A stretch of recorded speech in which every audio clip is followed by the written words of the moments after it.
बच्चों को क्या ही शौक होते हैं, या तो उन्हें कहते हैं वो बाहर जाने दो, क्रिकेट खेलने दो, माँ बाप कहते हैं जी धूप लगेगी, काले हो जाओगे, ये सबसे बड़ा अलमिया है, फिर बड़े होने के बाद गोरा होने के ऊपर खर्चा करना पड़ेगा, ये उससे बड़ा अलमिया है। क्योंकि हमारे तीन बड़े मसाइल हैं जो कि बहैसियत पाकिस्तानी कौम हम फेस कर रहे हैं। एक तो हमें अच्छी दुल्हन नहीं मिल रही है, अच्छी बहू नहीं मिल रही है, दूसरा ये है कि जी बीमारियों का इलाज ढूंढते फिर रहे हैं, और तीसरा है रंग गोरा करने वाली क्रीम जो कि आज तक किसी को नहीं मिली। तो क्रिकेट को हम रखते हैं साइड में। अब बच्चों को अगर हम घर पर बिठाते हैं तो वो कहते हैं जी हमें सेलफोन दे दीजिए, और बच्चों को सेल फोन देकर बहलाने वाले वालिदैन के लिए एक बार फिर वार्निंग है कि मोबाइल फोन्स अपने बच्चों की पहुंच से दूर कर दें। अगर आप ऐसा नहीं किया, आपने ऐसा नहीं किया तो आपका बच्चा बीमार भी हो जाएगा और इस काबिल भी नहीं रहेगा कि उसकी जहनी सलाहियतें जो हैं वो अच्छे से परफॉर्म हो सकें। अक्सर वालिदैन का शिकवा होता है कि फ़ोन और टैबलेट की शदीद आदत कैसे छूटेगी भाई बच्चों की, और बच्चों की जान कैसे छुड़वाएं इससे। तो माइंड साइंस कोच जो है वो हमारे साथ मौजूद हैं, नाजिश अली, उनसे आपका तारुफ करवाते हैं। अस्सलाम वालेकुम Nazish, welcome to the show. Thank you so much. अस्सलाम वालेकुम। वालेकुम अस्सलाम। नाजिश, सबसे पहले तो मुझे बताइए कि ये जो बच्चे सेल फोन यूज़ कर रहे हैं, टैबलेट यूज़ कर रहे हैं, इसके कसूरवार आप किसे ठहराती हैं, बच्चों को या पेरेंट्स को? फिर उसके बाद डेफिनेटली पेरेंट्स हैं। पेरेंट्स, यानी हमें बच्चों की कोचिंग से पहले पेरेंटिंग पे ध्यान देना होगा। बिल्कुल ऐसे ही। और वो पेरेंटिंग के लिए जो की नोट्स हैं वो क्या होते हैं, ज़रा वो भी बता दीजिए आप, क्योंकि पेरेंट्स आपको देख रहे हैं। अस्सलाम वालेकुम। सो हमारा जो पूरा ध्यान होता है वो इसी बात पर होता है कि बच्चे सुकून से बैठ जाए। पेरेंट्स, हम माएँ कोशिश जान करती छुड़ानी हैं है, जान छुड़ानी। हाँ, मुझे अपना सीरियल देखना है, मुझे अपना सीजन देखना है, बाप को फ़ोन पे बातें करनी जान है, सास की बुराइयां करनी है, सारे ख़ानदान की गॉसिप करनी है, अपडेट्स लेने हैं। तो वो बच्चा जब आके बार बार माँ से कुछ कह रहा होता है तो माँ कहती है अच्छा बेटा ये लो, जान छुड़ा देती हैं। ना बहुत सारी, ये तो आपने बड़ी शराफत कर दी, हट परे, ये ले मोबाइल, ये भी है। बिल्कुल ऐसे ही है। सबसे ज़्यादा हमें, और फिर हम बाद में कंप्लेन करते हैं कि मेरे बच्चे को चश्मा लग गया, उसकी आईसाइट वीक हो रही है, वो मेरी बात नहीं सुनता, वो बैठा रहता है एक जगह पे, उसका वज़न बढ़ रहा है, उसको सुन हो गया है। स्कूल में से कंप्लेंट्स आना शुरू हो जाती हैं कि आपका बच्चा ध्यान नहीं देता, पढ़ाई में वीक है। और फिर जब उसको किताब देते हैं तो वो कहते हैं कि ये क्या चीज़ आपने मेरे हाथ में पकड़ा दिया। यानी रीडिंग में भी प्रॉब्लम? बिल्कुल, रीडिंग में प्रॉब्लम आती है, क्योंकि बच्चों के अंदर सबसे ज़्यादा जो प्रॉब्लम्स आते हैं, एक तो आई साइट, जो इसमें से जो ब्लू रेज निकलती हैं हमारे मोबाइल, हमारे टैब्स, हमारे गैजेट्स, ये जो है बच्चों की आँखों को, उनकी दिमाग की सलाहियत को। सो हमारे पास तकरीबन जो 4th सबसे बड़ा रीज़न है सुसाइड का between the age of 15 to 29, वो है सुसाइड। क्योंकि बच्चे सोशल लाइफ से बिल्कुल कट चुके होते हैं, उनको अपने आसपास का पता नहीं होता, वो गैदरिंग्स में नहीं जा रहे होते, वो अगर किसी दावत में भी आप उनको ले जाएं तो वो आप देखेंगे, नोट करेंगे अपनी फैमिली कि वही कोने में मोबाइल लेके बैठे हैं, किसी के साथ बातचीत नहीं करना, कोई आंटी आके उनको सलाम कर दे, उनको ये नहीं पता होता है मेरी फुप्पो या मेरी खाला। इस तरह से बच्चों का जो ध्यान होता है वो फैमिली से बहुत ज़्यादा दूर होता चला जाता है। फिर वो कुछ चीज़ें ऐसी देखना शुरू कर देते हैं जो उनकी एज ग्रुप की नहीं होती। अब पेरेंट्स ध्यान ही नहीं दे रहे होते, मोबाइल तो आपने दे दिया, टैब आपने दे दिया, मगर आपने ये नहीं देखा कि बच्चा अपनी एज ग्रुप की चीज़ें देख रहा है या नहीं देख रहा, वो किस जो है फेज़ में जा चुका है। फिर उसकी नॉलेज इतनी ज़्यादा एक्सपैंड हो जाती है कि वक्त से पहले बच्चे बड़े हो जाते हैं। तीसरा जो बहुत बड़ा रीज़न है वो ये है कि हमारे यहाँ जो पेरेंट्स हैं वो मुकाबला भी करते हैं। सवाल ये होता है कि तुमने अपने बच्चे को लेटेस्ट आईफोन दिया नहीं दिया? ओह, हिटलर कुरैशी, ठीक है, कपूर साहब के बेटे ने ये किया। पेरेंट्स जो है, मेरे बच्चे खुद स्कूल जाते हैं, मैं मदर।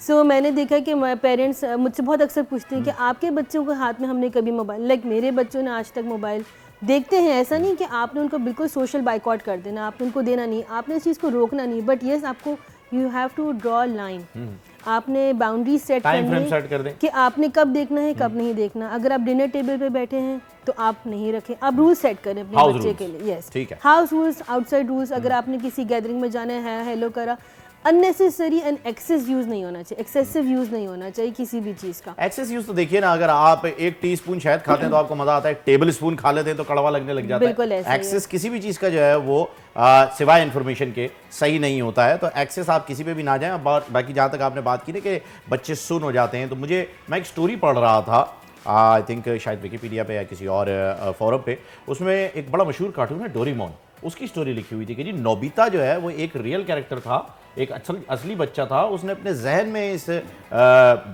बिल्ले को तख्लीक किया और 16 या 17 साल की उम्र में जाके जब उसे पता चला कि हकीकत में डोरेमोन नहीं है तो उसने सुसाइड कर लिया।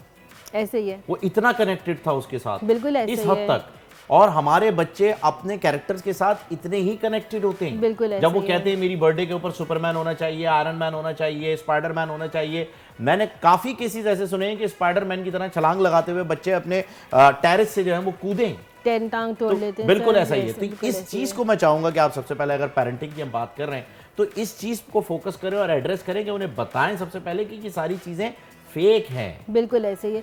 हम अपने बच्चों को जब मोबाइल देते हैं तो हम उनको एजुकेट नहीं करते प्रॉपरली कि उन्होंने इस चीज़ को आगे इस्तेमाल कैसे करना है। जब आप बच्चों को मोबाइल दे देते हैं और अपनी जान छुड़ा लेते हैं और बिल्कुल रिलैक्स होकर बैठ जाते हैं कि बच्चा बिजी है, फिर आप एक्सपेक्ट कर रहे होते हैं कि स्कूल से भी कंप्लेंट्स ना आए। फिर आपको अपने सोशल मीडिया में भी बताना होता है, अपने सोशल सर्कल में भी ये बताना होता है कि मेरे बच्चे के पास वो लेटेस्ट एप्पल का आईफोन है या उसके पास लेटेस्ट आईपैड मौजूद है और वो उसकी एज कितनी है, 2.5 साल। उस बच्चे को ये नहीं पता कि उसको इस्तेमाल कैसे करना है, किस वेबसाइट पे जाना है, किस पे नहीं जाना। आपने यूट्यूब ऑन करके दे दिया, यूट्यूब किड्स अलग आता है, मगर बहुत सारे पेरेंट्स को ये बात नहीं पता क्योंकि उनके अपने सेलफोन्स में नहीं है और उनमें रिस्ट्रिक्शंस भी आ जाती है ना, वो कहते हैं यार इतनी प्रॉब्लम में कौन जाए बस। बिल्कुल। इसके अलावा ऐसी बहुत सारी डिवाइस में पेरेंटल कंट्रोल्स आते हैं जिसमें आप अच्छा, ये मैं सिर्फ एक और बात बोलूँ कि मोबाइल फ़ोन के अलावा टीवी, नेटफ्लिक्स है, उसके अंदर भी चैनल्स के अंदर आप एज ग्रुप डिफाइन कर सकते हैं, पासवर्ड्स लग सकते हैं कि आप का अलग चैनल बन सकता है, किड्स के अलग होते हैं, प्रोफाइल अलग होती है, उसमें बच्चे जाएं। अच्छा, मैंने एक और चीज़, पेरेंट्स जो हैं वो अपने उनके जो अपना खुद का होता है ना, सब पता है कि कंफर्ट जोन से बाहर नहीं आना चाहते। वो ये सोचते हैं कि अच्छा अगर मेरा बच्चा ने ये प्रोग्राम नहीं देखा तो वो बाकी बच्चों से पीछे रह जाएगा। अब मैं आपको फॉर एग्जांपल एक छोटी सी एग्जांपल देती हूँ कि मेरे पास 2 साल पहले एक केस आया जिसमें बच्चों की एज थी तकरीबन 5 साल और 8 साल। वो बच्चे बोलते नहीं थे और वो कार्टून लैंग्वेज में बात करते थे। अच्छा। तो उनके पेरेंट्स मेरे पास आए और उन्होंने मुझसे कहा कि क्या आप इनकी कोचिंग कर सकते हैं। अब एक बच्चा कम्युनिकेट ही नहीं कर सकता, अपना प्रॉब्लम नहीं, वो कार्टूनिक लैंग्वेज में एक्ट भी करते थे, वो चलते भी ऐसे थे। फिर इस तरह से मेरे पास एक और केस आया, मेरी अपनी फैमिली का ही, एक्सटेंडेड फैमिली का एक केस था जिसके अंदर एक बच्चा था जो लायन किंग फिल्म से बहुत ज़्यादा इंस्पायर था। वो लायन की तरह एक्ट करता था, he used to walk like lion, वो खाता भी मुंह से डायरेक्टली था लायंस की तरह। तो ये हम जब ये बिहेवियर एकदम से नहीं आता, ओवरनाइट नहीं आता कोई भी चीज़ की, अब रात में सोए और सुबह में ये बिहेवियर आपने बच्चे में देखा, ये स्लोली एंड ग्रेजुअली डेवलप हो रहा होता है। सो हमें सबसे पहले इस चीज़ को स्टॉप करने की ज़रूरत है कि मोबाइल फ़ोन की आप रूल्स सेट करें घर के अंदर कि बच्चा प्रॉपर स्लीप ले, उसके कितने आवर्स ऑफ स्लीप होने चाहिए, अगर उसने मोबाइल इस्तेमाल करना है तो किन टाइमिंग्स में इस्तेमाल करना है। Like for example mobile phone to my kids, मैं बच्चों का एक टाइम सेट करती हूँ कि भाई आपने इस टाइम से लेके इस टाइम तक मोबाइल देखना। ज़्यादातर मेरी कोशिश ये होती है लाइक एज अ पेरेंट, और मैं बाकी पेरेंट्स को भी यही कहूँगी कि आउटडोर एक्टिविटीज़ पे ज़्यादा फोकस करें। आउटडोर एक्टिविटीज़ के ऊपर फोकस करने की आपने बात की। हमारे पास एक वीडियो है, मैं चाहूँगा कि आप इसे शेयर करें। तो उनकी वालदा जो हैं वो सो गई हैं और बच्चों को टास्क दे के सोई हैं। देखें ज़रा हो क्या रहा है। ये देखें, बच्चों को जो है वो ड्राइंग का टास्क मिला हुआ है और अम्मा जो हैं वो मज़े से सो रही हैं। बच्चों को टास्क में लगा दिया है, कोई एक किस्म की रेस चल रही है और बताया जा रहा है कि जो सबसे पहले पेंटिंग बनाएगा उसे कोई गिफ्ट या कोई चॉकलेट या कुछ भी मिल जाएगा।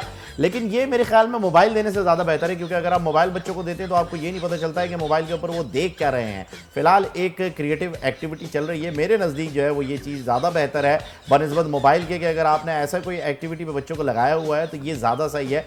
राय जो है वो मैं आपकी जानना चाहूँगा कि क्या ये सही है या नहीं। अच्छा देखिए, बहुत सारे घर ऐसे होते हैं जहाँ पे आउटडोर की फैसिलिटी नहीं मौजूद होती, घर के बाहर कोई पार्क नहीं होता, ये एनवायरनमेंट सिक्योरिटी कंसर्न्स होते हैं।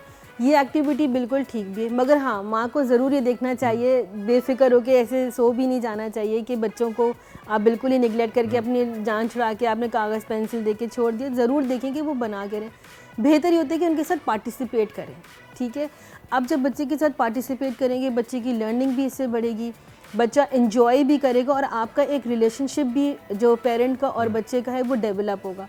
बच्चा ने ड्राइंग करी, माँ ने बोला हाँ ठीक है वेरी गुड, बच्चे ने बोला अच्छा ठीक है, कल को वो आपके साथ यही बिहेवियर रिपीट करेगा, क्योंकि बच्चे मॉडलिंग से सीखते हैं। अगर आप बच्चे को ये कहें कि हाथ मत लगाओ या ये मत कहो, वो सुन लेगा आपकी बात, मगर उसको प्रैक्टिकली इम्प्लीमेंट नहीं कर सकता, क्योंकि उसने आपको करते हुए ऐसा कभी नहीं देखा। सो बच्चों को सिखाने से पहले B they models, role models.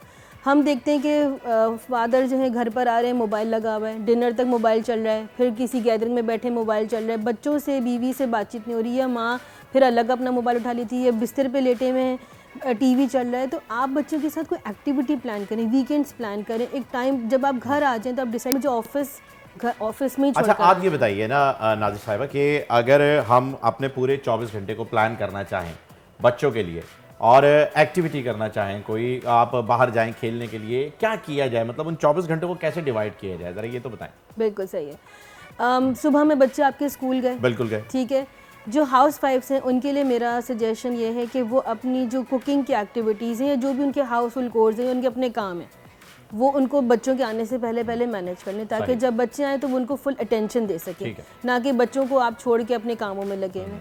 Once kids are at home, spend time with them. अगर आपने उनकी किसी क्लब में मेंबरशिप्स करी हो, आजकल बहुत सारे हमारे पास क्लब्स मौजूद हैं, बहुत सारे आउटडोर स्कूल एक्टिविटीज़ हैं, बहुत सारे ऐसे स्कूल्स हैं जिसके अंदर आफ्टर स्कूल एक्टिविटीज़ होती है। Enrol your child in those activities और उसके साथ जाएं, ठीक है। Once the child is back, आपने होमवर्क करा, आपने डिनर करा, स्पेंड टाइम, क्वालिटी टाइम। क्योंकि अब ऑब्जेक्शन आ जाएगा जी, इतने पैसे कहाँ से लाएंगे, क्लब की मेंबरशिप ले लें। तो मुझे जैसे लोगों के लिए बताएं ना, गरीबों के लिए भी कुछ बताएं एक्टिविटी। ठीक है, तो आप देखें इसमें गरीब अमीर कुछ भी नहीं है। नहीं तो फिर आपने क्लब की मेंबरशिप दिलवा दी है, कहाँ से पैसे लाएंगे भाई? रिक्रिएशनल क्लब आपको पता है कितने महंगे हैं। देखें वहां पर सिर्फ स्विमिंग के लिए आप जाओ तो 3000 रुपए ले लेते हैं पर डे के। आप जो है क्लब की मेंबरशिप ना उसे छोड़ें, बस बच्चे को लेके निकल जाएं, उसके बाद पार्क चले जाएं, क्रिकेट चले जाएं, अपने बोर्ड गेम खेलें, कोई कॉरिडोर में खेल लें, कोई बोर्ड गेम खेल लें। आप मतलब एक एक्टिविटी, फिजिकल आप एक्टिविटी उसके साथ आर्ट्स एंड क्राफ्ट की कोई एक्टिविटी, कोई बुक ले लें। बुक तो घर में मौजूद है, एक घर में मिनी लाइब्रेरी बना लें, बच्चे की पसंद की किताबें रख लें उसके अंदर, उसके साथ रीडिंग करें। अपने बच्चे को बोले तुम पढ़ो, मैं सुन रही हूँ, ठीक है ना, उसके साथ पार्टिसिपेट करें, एंगेज करें उसको। यानी ये फिजिकल एक्टिविटी नहीं है, किसी भी किस्म की एक्टिविटी में रखें आप। स्कूल से आने के बाद बच्चों को 1.5-2 घंटे तक रखें आप उस एक्टिविटी में, ठीक है। बिल्कुल इसी तरह से। और आपकी बात बिल्कुल सही है, क्योंकि हमारे यहाँ जो इकोनॉमिकल कंडीशन है, everybody is not afford, can not afford. वो हल बताना है जो कि सब कर सकें। देखिए, सब आराम से किताबें ले सकते हैं, बिल्कुल ले सकते हैं, ठीक है ना। और आप बुक शेयरिंग भी कर सकते हैं, लाइब्रेरीज मौजूद होती हैं, ले सकते हैं, चॉक ले सकते हैं, यस, काम कर सकते हैं। आपके पास घर में है, आपके पास पेपर पेंसिल मौजूद होता है। आप किसी भी वेबसाइट पे जाएं, पिंटरेस्ट एक वेबसाइट है जहाँ पे बहुत सारी जो है डू इट योरसेल्फ, DIY करके आर्ट्स एंड क्राफ्ट की एक्टिविटीज़ होती हैं। आप बेकिंग कर सकते हैं बच्चों के साथ, अपने साथ उनको किचन में इन्वॉल्व कर लें। ये तो एक्टिविटी हो गई 2 घंटे की, अब आगे का बताएं। ठीक है, अब क्या किया जाए? बच्चे सुला दें, पावर नैप? आप पावर नैप बिल्कुल दें, क्योंकि देखिए बच्चों का अगर स्लीप टाइम कम है और बच्चों की देखिए हमारा जो ब्रेन होता है वो फंक्शन कर होता है, इट ऑल्सो नीड रेस्ट। एक कंप्यूटर होता है, पूरा दिन चलता है, रात में अपना पूरा सॉफ्टवेयर अपडेट करते हैं। हमारे यहाँ एक और ये भी चीज़ है कि हम बच्चे को या तो इतना ज़्यादा एग्जॉस्ट कर देते हैं कि बच्चे 10-11 बजे सो रहे होते हैं। बच्चों का स्लीप पैटर्न भी बहुत इंपॉर्टेंट है। 10-11 बजे बच्चे कहीं भी सो जाते हैं, तो जी स्लीप पैटर्न को भी जो है वो आपने फोकस करना है, एक्टिविटीज भी रखनी है उनके साथ घुल मिल जाना है, उनके सामने मोबाइल फोन यूज नहीं करना है। अगर आप चाहते हैं कि आपके बच्चे जो काम ना करें, एटलीस्ट जब तक वो बच्चे हैं तब तक जो है वो आप उनके सामने वो काम ना करें। और बच्चे तो खैर जिंदगी भर ही रहेंगे वो आपके, मेरा मकसद है कहने का, जब तक वो अडल्ट नहीं हो जाते तब तक आप उनके सामने अवॉइड करें उन चीज़ों को। थैंक यू सो मच नाज़रीन, आप हमारे साथ थी। उम्मीद करता हूँ कि हमारे नाज़रीन ने जो आपकी बातें सुनी होगी उस पर अमल भी ज़रूर करेंगे, क्योंकि सुन लेते हैं, अमल बहुत कम करते हैं। तो हमारी कोशिश और ख्वाहिश होगी कि यह अमल कर लें। Thank you so much. Subscribe करें और बेल दबाएं ताकि कोई खबर रह न जाए।